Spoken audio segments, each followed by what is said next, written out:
How's it look? Awesome. I'm Looks good. I'm real and tucked away in a bedroom. Oh, nice. Good stuff. How was your meeting, brother?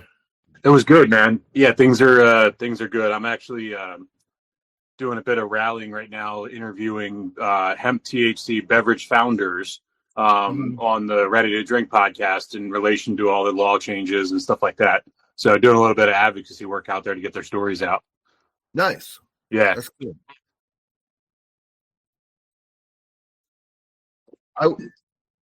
I was shocked about the hemp thing. I didn't even know that was happening right now. So some shady backroom deals with Mitch McConnell. It looks like the big beer companies might have paid him some money to slip that in at the last minute. It was like 11th hour slip in too.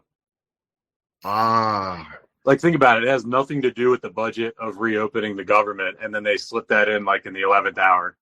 Yeah, that's you learn everybody does things for their own reasons, and some of those reasons can be really, really detrimental to other people. They don't go like, sitting at the dinner table like, I hope such and such is okay. And yeah, and it's not like, I mean, we've all seen this a million times. It's not like it's unheard of. You know what I mean? Like, no, not at all. Considering there's no logic at all, and like you're gonna decimate a $28 billion industry with 48 hours notice before you slip the bill in. There's, I mean, that's just facts. You know what I mean? It doesn't make sense. There's no logic. 100%. This is why I love personal development so much, though, because I go, oh, the game's so internal that when you can say, okay, what do I have? Yeah. Because sometimes that's all you get to, that's the only question you get. What do I have and what am I going to do? You're exactly right. Yeah. So I'm looking forward to really just connecting with the people that I want to connect with. Have you heard of Vistage? No. These people are the kindest people I've ever met. Like it's a CEO peer group. Oh, cool. Yeah, it's where the CEOs come together and support each other through their trials and their tribulations. And I've met with 3 of them now. And they're just so kind. Yeah. Like just kind, good people. Yeah. And I'm so now, because the one thing I know is it's focus on your intention, what you're looking to get. And people will support you in getting it if there's a saying, birds of a feather flock together. Yeah. And so life will continue to life no matter what. And people will, like, I got to say, I am super excited for what you're getting ready to do, because you're not just a person who fights battles, you fight them with complete intentionality. Like I like the way you strategize. Yeah. And some people, they're fighting the battle in the stance. Like that doesn't do anything. Like, boo, you suck. Boo, I'll kill you. Like, like, all right, your life has only not changed at all. So it's like, it's funny you say that, because like I've done this before, but I did it behind the scenes where like I was the one that prepared all of the like talking points for the people that went into those meetings. And I was the one that put together the educational material and did the tastings of the products to educate them. But I didn't directly influence or educate those people. I just provided the data and the information and the speaking points. So it's a really fun evolution. I'm glad you said it that way, because like I've been very vocal recently about my political views, and I'm very apolitical in the sense that I believe that the game of politics actually inhibits the everyday American. Like I think the game of politics holds us all back from our true potential. So I'm a non-affiliated voter. I'm not on a political party. And from that centrist standpoint, I do have a voice and opinion. I don't think one's better or worse than the other. I think they all have, I understand where both people get to and how they get there. It doesn't mean I agree with them, but I at least take the time to understand how they got there. Yep. And I think that the biggest thing is I've always been behind the scenes and do all that stuff. And now it's like to really be in this age now of my evolution. And for me, I have to speak very from the heart on this because these products that I'm about to go and defend, these are the products that got me into sobriety. Mm-hmm. Like these are the products that I inserted in my life, and they're a genetic material, they're a molecule that doesn't psychologically affect me in an addiction way. Like I Yep. can literally sit down and have one or two of these and not touch any more the rest of the night, or not even touch any more for a week or whatever. It's just for Yep. social settings and whatever else. And I think that's the real thing that I think people need to understand is there bad elements and there's crap and cartoons in the gas stations and the vape shops? Absolutely. And they need to be Mm-hmm. regulated. I'm standing Mm-hmm. up for my business and my clients because my clients have lab testing. They're made in America. Like they are true to what the regulation is.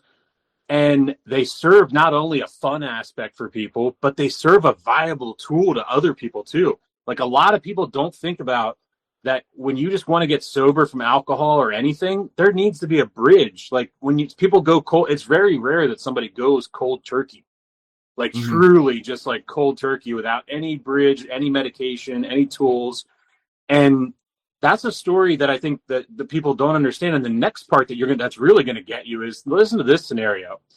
The other part of the hemp beverages and the topical creams that's rose in demand is because veterans cannot use those products because they do have random drug testing and things like that for VA benefits. Mm-hmm. They actually aren't allowed to get medical marijuana licenses. So they're forced into either taking pills for their PTSD and their aches and their pains. But then they found when this became legal, they found an avenue with these beverages and with these topical creams where they could not cure, but let's say curb their anxiety, quell Mm-hmm. their cravings. And then they don't have access to something that is legal because of a stipulation in the law.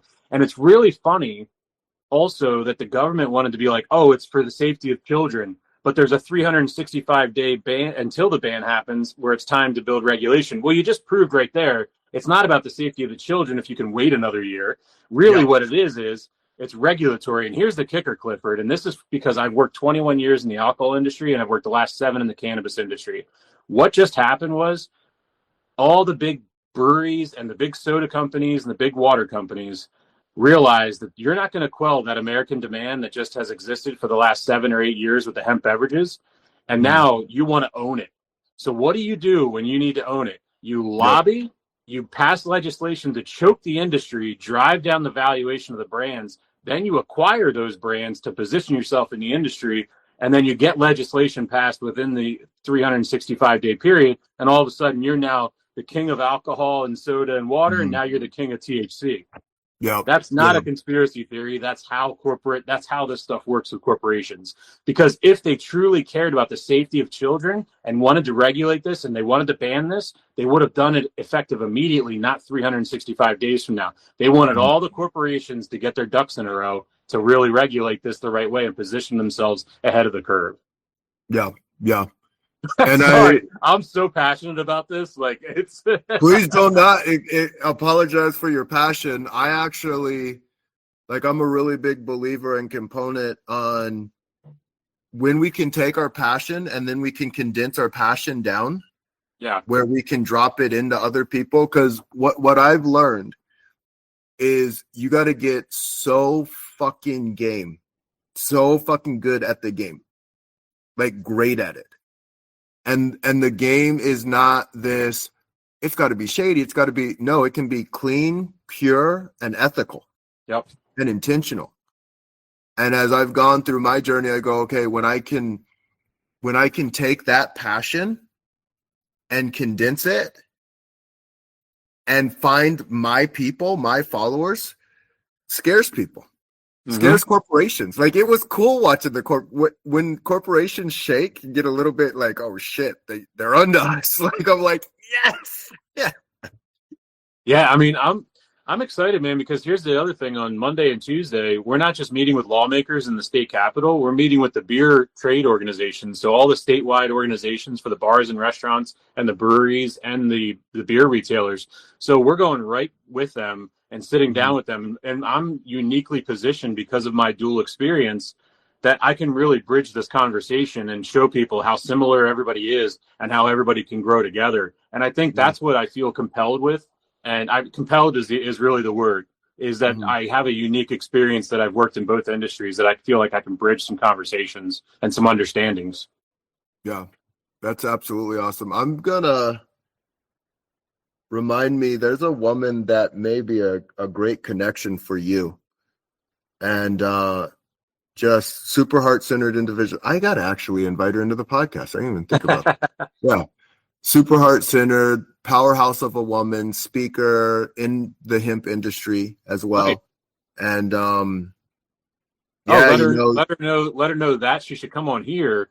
And then also we can put her on the other one where we're featuring all the industry leaders. okay. Yeah. Yeah. Yeah. Tell her, yeah, we can do 2 shows and yeah, bang it out. Yeah. Yeah. Because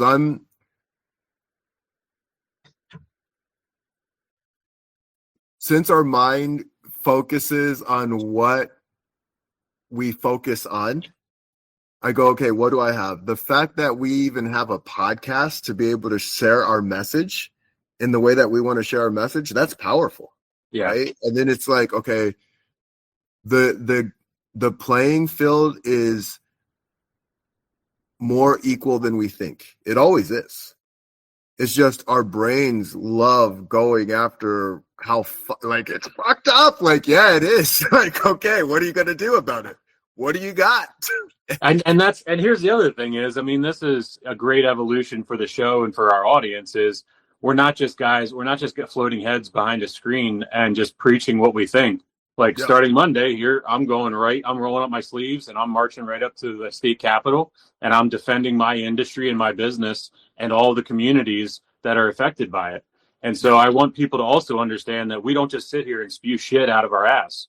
Like Oh we're yeah. actually doing the things and we're going and spending the time to advocate for ourselves and to be a voice for ourselves and those around us. 100%. I will tell you. So one of the most embarrassing times of my life, and it's to prove a point to leaders, myself, you, everybody that I'm talking to. So the first time I had to wear a singlet was extremely embarrassing and very cold. I used to be I was a t-shirt kid because I was a chunky boy. You probably were too. Yeah, I was a t-shirt kid. you feel so naked, and you're like, I gotta wear what? Dude, half of our team quit just for wearing singlets alone. They're like, yeah, we're not doing that. Yeah, I'm like, all right. you gotta buy the special underwear, the special Yep. t-shirt. So I'm wearing this singlet. I put it on, and I go out, and I get my first victory, and it feels so good.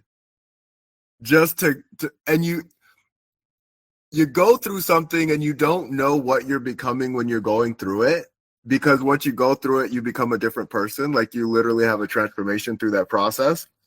And now I'm taking my little ones through theirs. I got a 9 and a 4-year-old, and they get to experience life as they're navigating it and learning it and growing through it. And I'm so grateful that I put that singlet on, because there was that point where my mind was thinking like, okay, do I put this on or do I not put this on? Like, what am I going to do? How am I going to show up? And when I showed up, it was worth it. Now, here's where it gets even crazier. So everything that you do actually expands you and grows you, and you learn if you're willing to pick apart the lessons.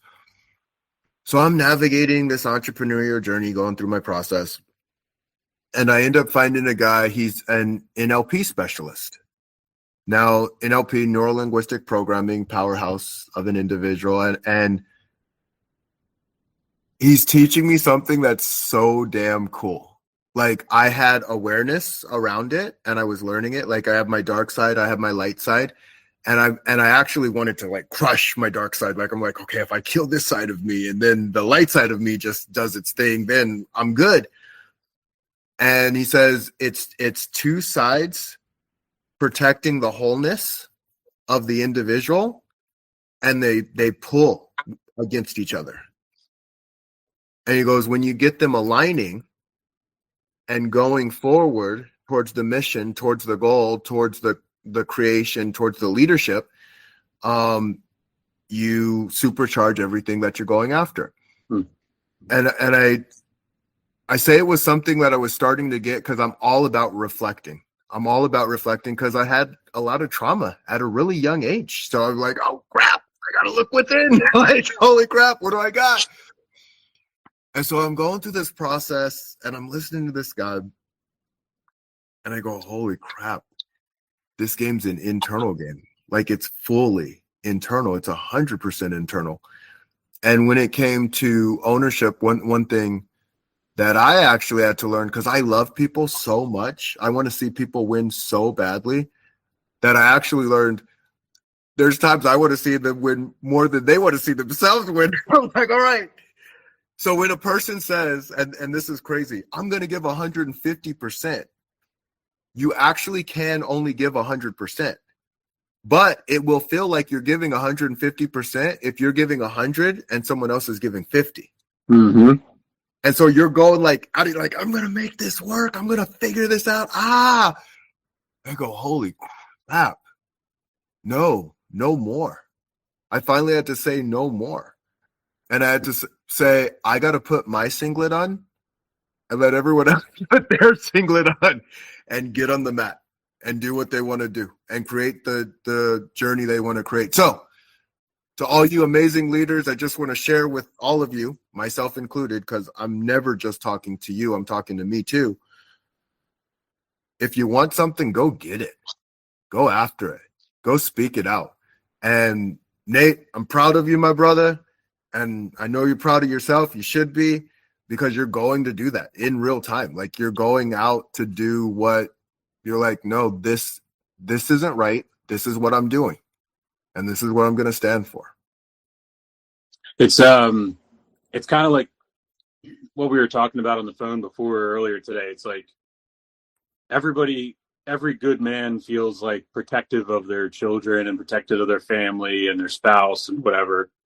But it's like, it's a different feeling when you are protective of an issue, and there's a lot of issues that kind of happen. And it's also interesting when, I've lived a interesting career in two very regulated industries where, yeah, laws can change at a moment's notice and completely disrupt everything you're doing. So like to constantly have to be fluid and pivot and navigate those things, it's like I feel like sometimes like it's like running through a pond on leap pads all the time, and it's like which leap pad is this? The leap pad that's going to hold me, or is this the one that's going to put me under? Like, which one is this? A strong one? I don't know. Yep. That's it's what it feels like. And it's what's funny is it's never stopped. It's been like that since the very beginning.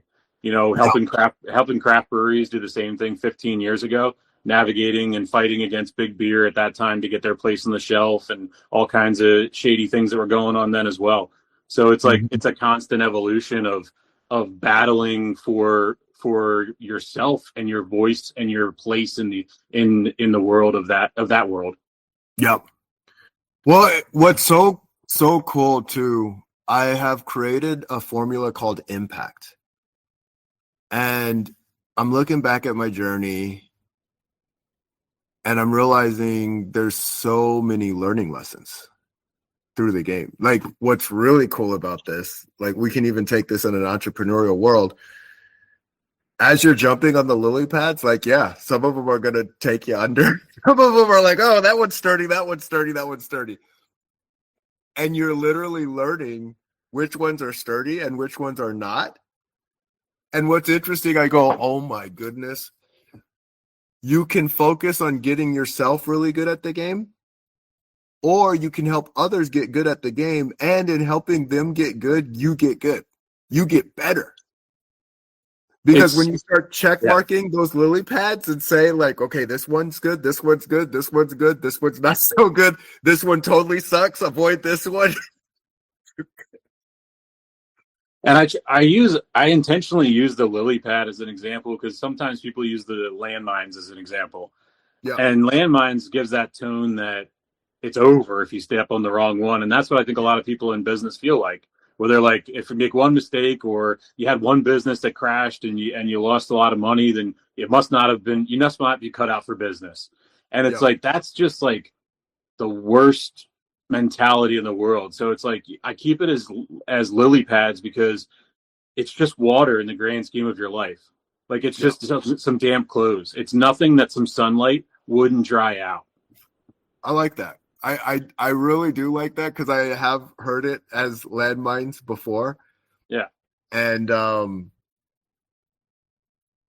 I'm built for it tough. Like, so I'm just like, ah. And as I've navigated, one thing that I've learned, you can coach anybody.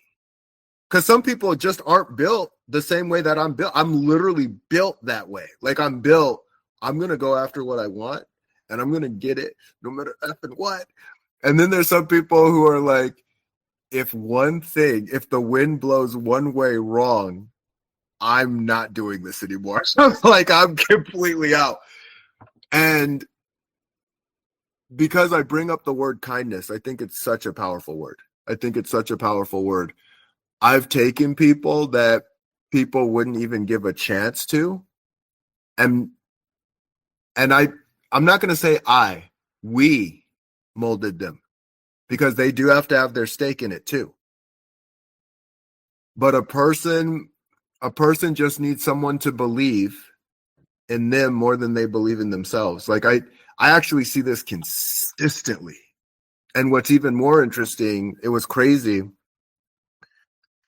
The people who actually have more to offer or more value to give actually think they have less than the people who don't have any value to give. The people Mm-hmm. who don't have any value to give think they are like the god shit, where I'm important, I matter, I'm going to speak about this, yada, yada, yada. And they're just noise and they don't even know it. Yeah. It's, it's kind of, it's like a dog scenario. You know what I mean? The Chihuahuas are always the loudest. Mm-hmm. Yep. Really, 100%. like I hate to equate it to that, but it is because it's all projection and bullshit. Yeah. Yeah. It's just It's virtue like signaling and projection. what I do love too. Like if someone, I'm not telling people to go kick chihuahuas, so please do not go kick chihuahuas. There goes that PETA All of sponsorship a we were sudden, there's talking this about. rampant thing of chihuahuas getting kicked all over the place. Like, I but just finished talking to the American Humane Society about a sponsorship. but what I am saying is when life shows up to people, people tend to respond. Mm-hmm. And so I look at life and I tell people, like, I want people to tell me the truth as much as possible. Like it allows, even if it doesn't feel right away, it just allows me to do what I need to do. And I've also learned like to let chihuahuas be chihuahuas Mm-hmm. because they're not the breed that I serve. Yep, you're exactly right. It's I think, did I send you that picture of that new button I got, which was do no harm, take no shit. Yes. Yes. I love it. Like that's pretty much what I feel like. It's like, you know, you're chirping Chihuahua, just let him walk by. You know, let him walk on by. It's 100%. As long it's as they also don't feel my leg, we're cool. yeah. Don't bite my ankle. No, it's we've all experienced Chihuahuas in our lives that just talk, and it's just vapid hot air. Yep. Yep. 100%. Like I'm even as I'm navigating my leadership journey, I go, oh my goodness. Leaders need someone to listen to them. Like I was so shocked.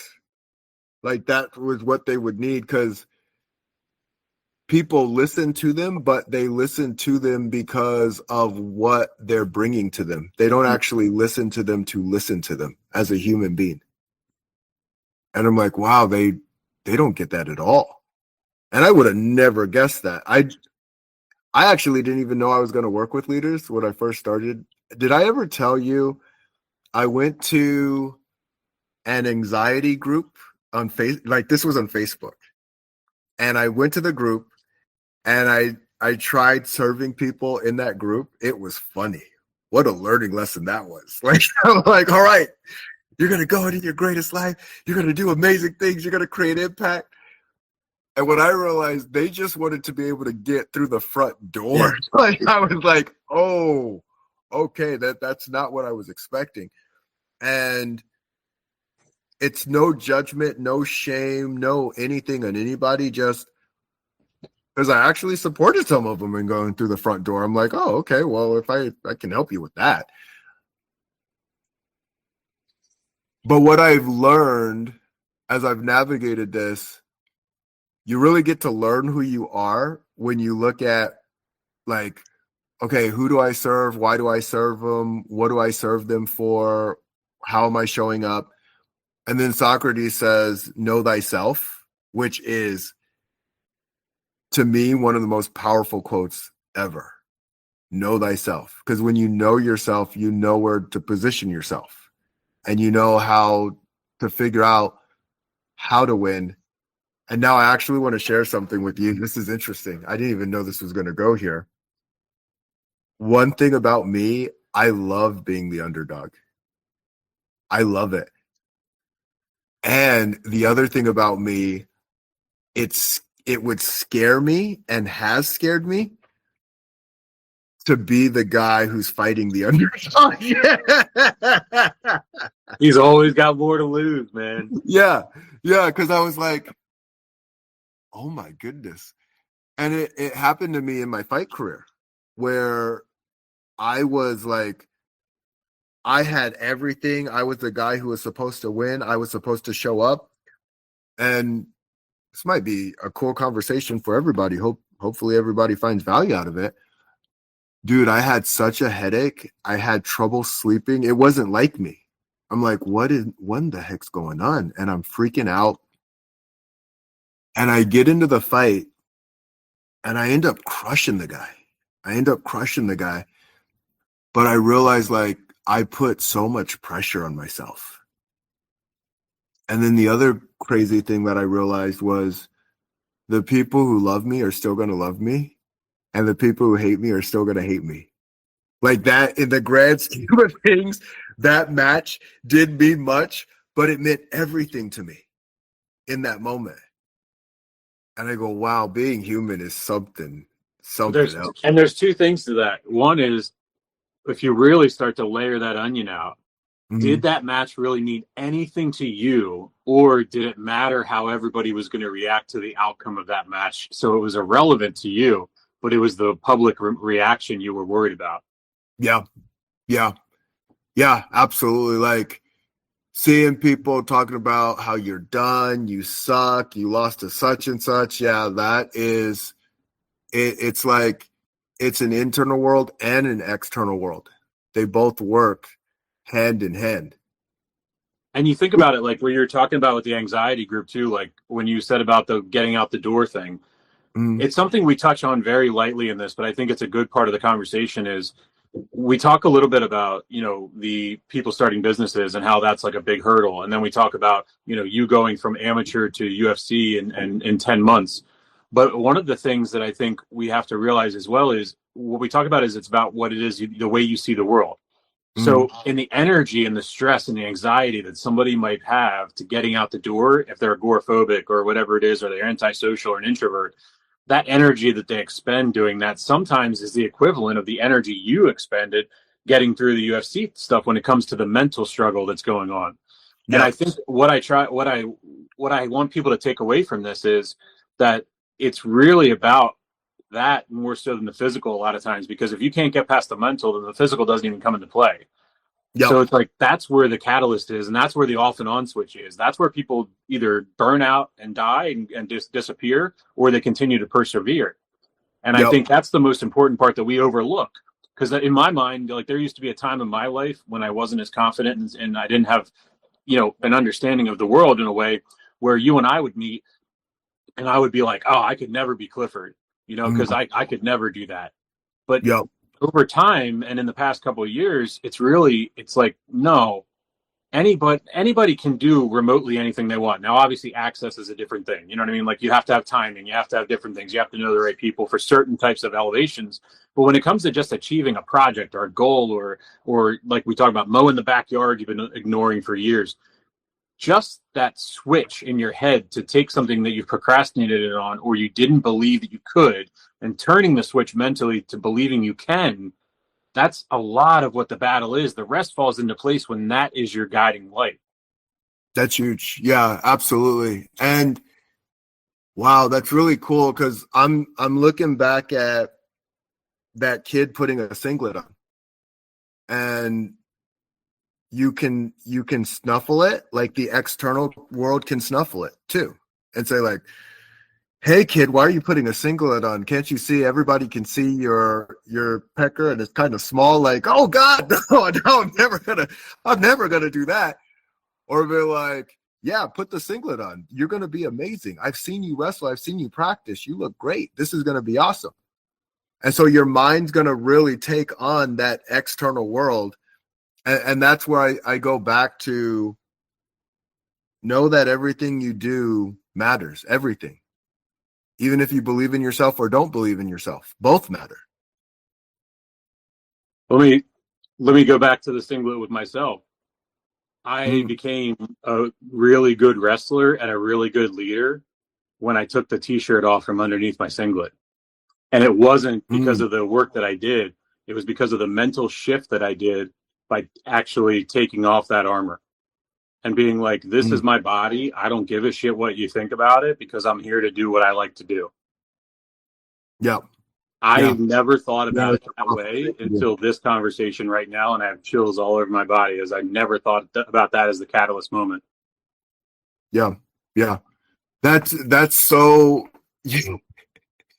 you have things happen and you know that you're different and you're showing up differently, but you don't even look at it. And that goes back to I thought when I started my entrepreneurial journey, people would tell me how amazing it was going to be and how simple it was going to be. And they meant it for me. And I look back and I go, oh my goodness, everyone was right for themselves. Because to me, I was lost. Like, I'm like, I don't know what the. And there was one person, because I actually did believe this. So I first start off, and I got a guy who goes, wait a minute, you fought in the UFC in less than a year? And I go, yes.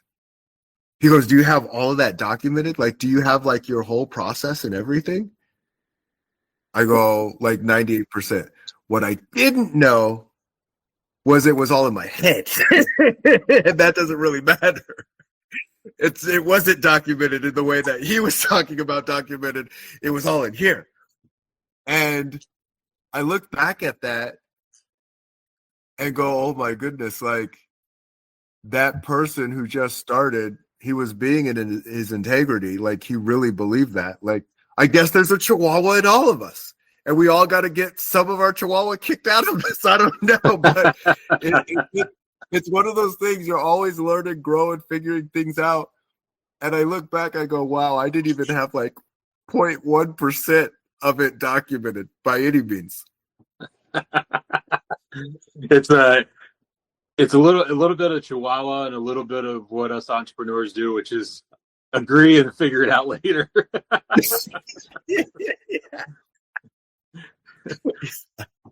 I used to it used in my younger years, in my early days of running the business, that was an imposter syndrome of mine where I was like scrambling because I had no idea how to fix things. And the best part is, like, I feel very confident in most scenarios where I'm like, if I don't have the answer, I can figure out the answer because I'm resourceful now. You know what I mean? Like, where it's Yeah. like, yeah, I will figure that out. Yep. Yep. And what was crazy? So when I was going through my process, I really thought a leader had all the answers. So what did I go do? I went to go find all the answers. Like I'm like, all right, let's go hyperdrive.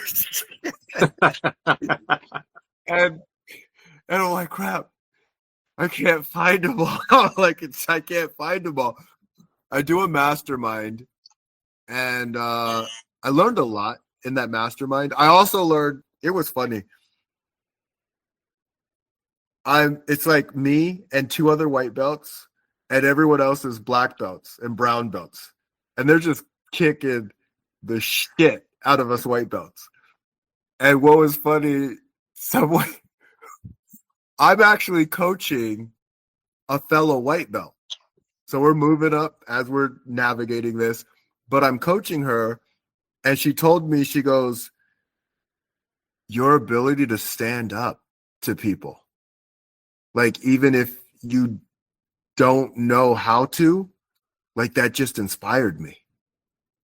And I go, oh my goodness, like that is me through and through. Like I'm going to stand up no matter what. You might knock me down, but guess what? I can always get back up. So just like the lily pad, like, yeah, I just got a little bit wet. Let me hang out in the sun for a little bit, dry off, but I'll be back. Dude, when I was in high school, I couldn't beat my junior and senior year. I couldn't beat I was 189, the 189 pounder junior year, and I couldn't beat the 189 pounder my senior year. And they were just too good. So it was like, I can't start. But what was open was 215 and heavyweight. And I was like, all right, well, I only weigh 191 pounds. And so I was cutting weight to get to 189, but I was going to give up a shitload of weight in order to go up. And that was pretty much the decision I had to make. I was like, I've wrestled my entire life since I was 8 years old. I said, I'm not like, I don't have aspirations of going into college to wrestle or anything like that. And so I had to wrestle up. And there was two choices I could make, which one was bulk up and become as big as those guys and then wrestle that way, or stay small and nimble and give up nearly 100 pounds at every match and try to figure out a new way of being the underdog in that. And that changed the trajectory of my career as well. I ended up going to states twice and nationals and everything like that because I ended up wrestling up and doing that underdog thing. I tell you what, man, going toe to toe sometimes at 16, 17 years old and a kid's like 75 pounds more than you. And that referee blows that whistle.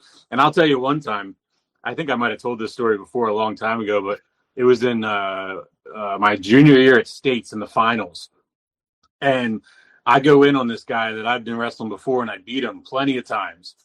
And it was one of those things when you wrestle those big boys, you can wrestle them and you can win and be agile and be flat, more stronger, quicker, but you better damn well not let them ever on top of you. Because that's the number one thing. Like to get that, to be able to push that weight off takes an exponential strength. And I go in for, my thing was a lateral drop. Like I was a 5-point or a pin kind of guy. And my thing was like most times, like at that junior and senior year, dude, I was 30 seconds and out. I was lateral dropping you and I was pinning you. And I go in for my lateral drop to kind of close it all out. It's all in my head. I envision the whole thing, his feet going over my shoulders, and we're going for the pin. As I go to take that step, I step past his foot instead of in front of his foot. And as soon as I stepped in front of his foot, I was like, fuck, I'm pulling him on top of me. And sure as shit, I just literally on the camera, it looks like I just hugged this man and then just brought him onto me and just pinned myself within 17 seconds. Oh, I feel you, brother. So I got two stories for you. Paulo, good luck to you. I know every once in a while you do follow this stuff. So yeah, that guy I'm talking about, I'm friends with him on social media and stuff like that. So good on you, Paulo. Oh, nice. I had this was my freshman and my senior year. So my freshman year, I'm going against a guy, Ventura is his name, 275. And just to give you some context, I had gone undefeated as a freshman and I moved up to varsity. So I beat our varsity guy, our junior guy, to go into the regionals. And I'm going against this guy. And he sits on me. At least that's what it felt like to me. Like it just felt like he just fucking, I don't even know how I got in the position that I got into. I just knew I was on my back. And I'm sitting there yelling like, I can't breathe. I can't breathe. And the ref goes, if you can scream, you can breathe. That's what that was. That was always the referee's comment was if you can And scream, I you was can like, breathe. that effing sucked.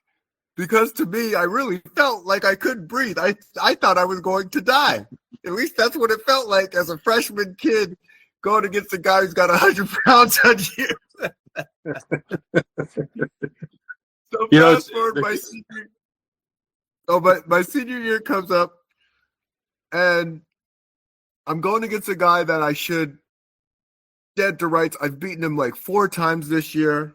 I know what's going down. I'm getting ready to be the undefeated state champion. So I'm like, oh, okay, let me just hurry up and pin this guy, do my thing.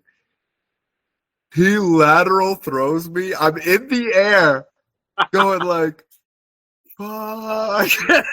I see the lights. And I had just enough composure to keep my fingers on the mat so that both scapulas wouldn't touch the ground. nice. And I'm like, all right, if I can just get through this round, So I end up making it through the round, pin the guy like 15 seconds in the second round. And it was a major learning lesson for me.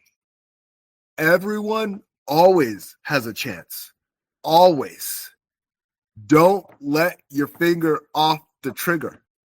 And when you think you're too good, life will let you know real quickly you're just like everybody else.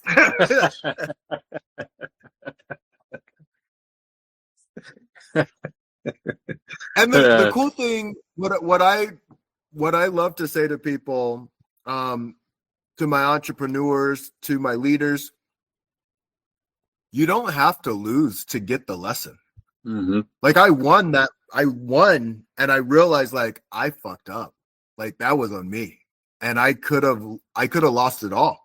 I wouldn't have been the state champion that I wanted. I did become an undefeated state champion, but all it takes is 1 second. Mm-hmm. 1 second of, oh, I got this in the bag. Like, stay in your game. Stay in your game. I don't have enough fingers and hands to count the amount of times where in the 11th hour something happened and changed everything that I've been planning for months or years or anything like that. You know, it's funny you brought up senior year. Mine's a short one. Is senior year state championship, first and second championship finals against a guy I saw a million times, and we went back and forth, win, lose. So it was a draw. It was a draw match. Everybody's excited. I'm excited. I go in to shoot right off the bat, right as the whistle blows. I go in for a single. I caught my shoe on a piece of the mat that wasn't connected with the tape and rolled my ankle and like tore like a bunch of muscles and sprained my ankle in the first 4 seconds of the championship match. So think about that. You spend your entire wrestling career. You start when you're 8 years old. This is your championship match at States to close out your entire career. And I didn't even get to participate in it. I had to go to the hospital. So then you go the photos of me and him. I obviously get second place by default. He gets first by injury default, and I'm sitting there with a cast on my knee all the way down. Thankfully, they waited for me to get back from the hospital to take the photos on the placards and everything like that. So like I was able to do it, and it was like started the tournament by getting in the 100 win club. You know what I mean? So that was like a big victory and a state school record and all that stuff. So I had 100 wins on my record, and then closed out the tournament in the hospital. Yeah. And what I do got to say, I love your ability to laugh about it, because that's how you win this game. Exactly, dude. If I couldn't laugh at this stuff, I wouldn't have my own business for the last 17 years. Yeah. I talked with one of my vets, and I mean, this guy has seen some crazy things, and he would share stories with me. I'm like, holy crap. And I go, dude, like, you're so cool. How do you stay cool around all of this stuff that you see and that you deal with? And he goes, man, like, you could either laugh about it or cry about it. Like, you get two options. And I'm like, that's a really good point. Like, dude, I experienced them all. Like, I experienced like months-long depression after like a layoff and all kinds of stuff. And then like staying in it and sulking over it through my experience, has never served me in the long term. Like there's Yep. nothing staying in that shame, that guilt, that constant whatever has never served me. And if anything else, all the times where my business stalled and went backwards was those moments where either I was in a depression or because of something that happened with work or my personal life, or I was spiraling off with alcohol because of the same reason. And I was just masking the other thing. It hasn't been until like real clarity, presence, sobriety, and focus where it's, yeah, Mhm. I can laugh about everything because I know that punch that just hit me at 11 a.m.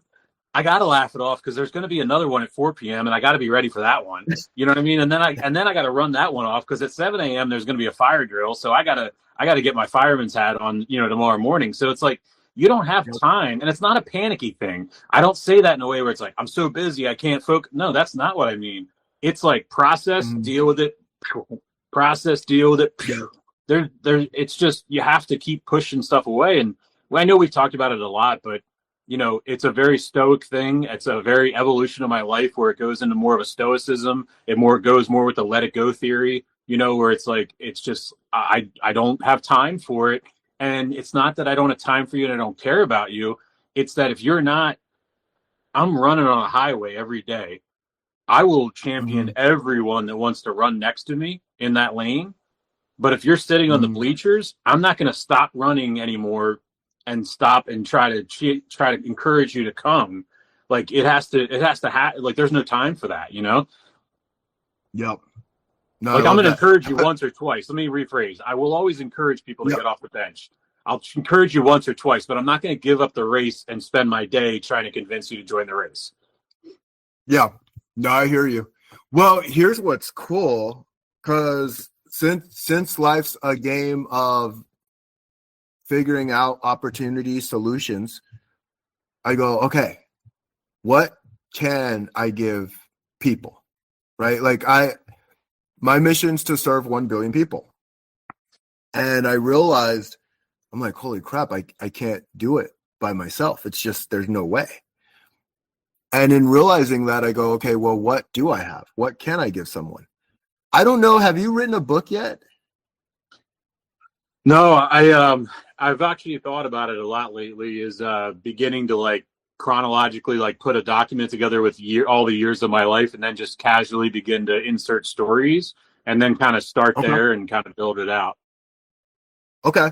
Because I go, wait a minute, there's always a solution. I go, a solution always exists. Mm-hmm.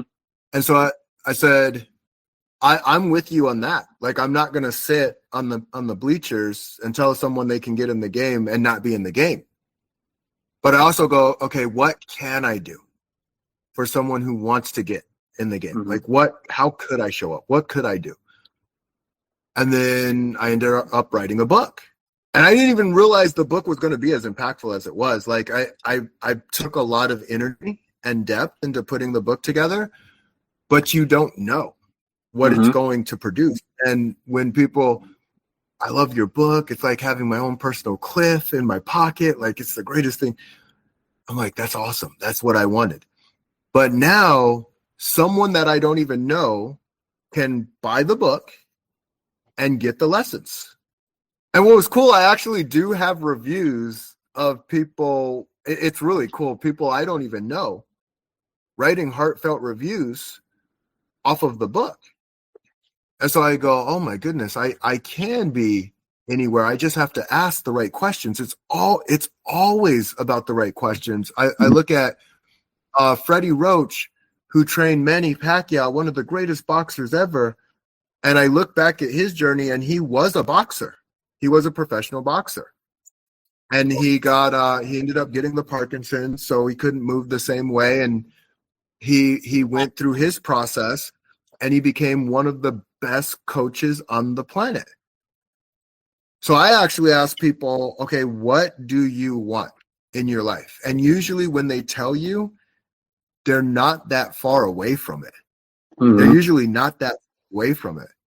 And I actually think we're faultily programmed to chase this thing so that we can get to the reward, but it's not chase the thing to get to the reward. It's be what you want to be and rewards will come. Mm-hmm.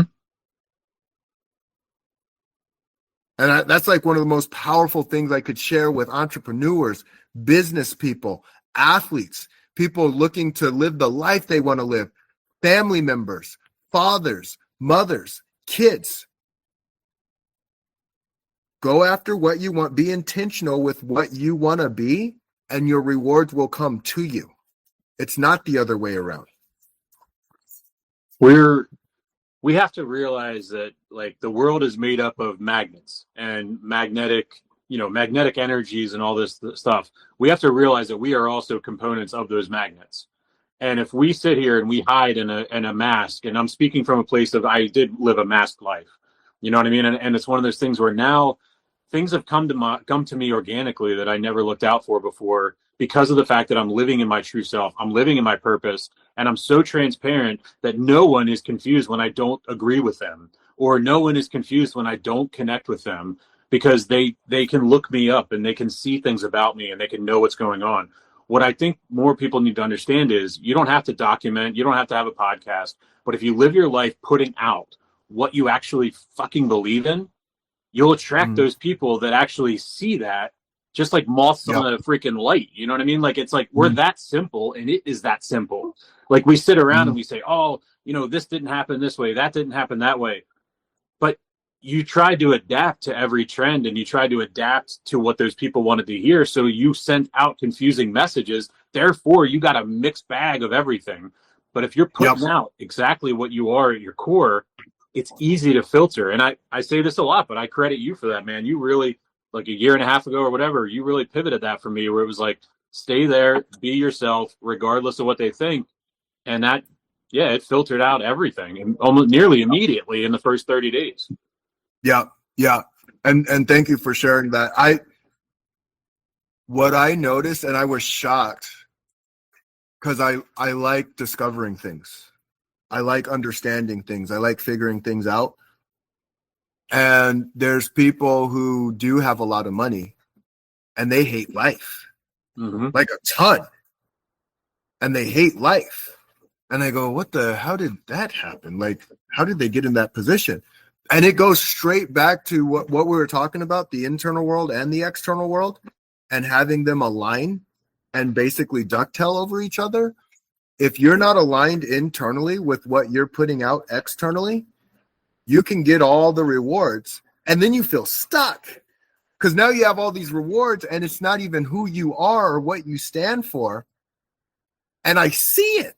Like, I literally see people like, I hate my life, even though I have everything that I could possibly have in my life. It's that easy. And it's that easy because the joy in that life is worth any money in the world. And obviously you know that, and I know that. We know a lot of people that are millionaires in this world and are just miserable people. And they're miserable because they didn't stay in their core and they just chased the money. And now the reflection point comes in, because when you make that money, you're not as busy. You might be busy doing deals, but you're not as busy manual labor and everything like that. So you got a lot of reflection time. And that's when that sits in. You know, when you look to your left and your right and your spouse isn't your best friend, that affects everything. You know what I mean? There's all these different things that you start to realize when you chase the wrong thing. Yeah. I also want to say my spouse is my best friend, and she just got up.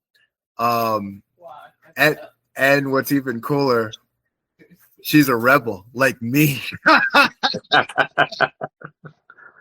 That's the best, man. That's the best. Yes. Well, hey, I'll wrap this up and just remind everybody, all joking aside, this is an episode that is always organic, even to the point where we were expecting to interview somebody else. So everything you saw is unscripted, and there's no prep at all, because what you just saw was organically us spinning from a failed guest appearance to an actual episode. So without throwing that guest under the bus, we won't mention their name, and they'll have them on another episode. So no harm, no foul, all good fun there.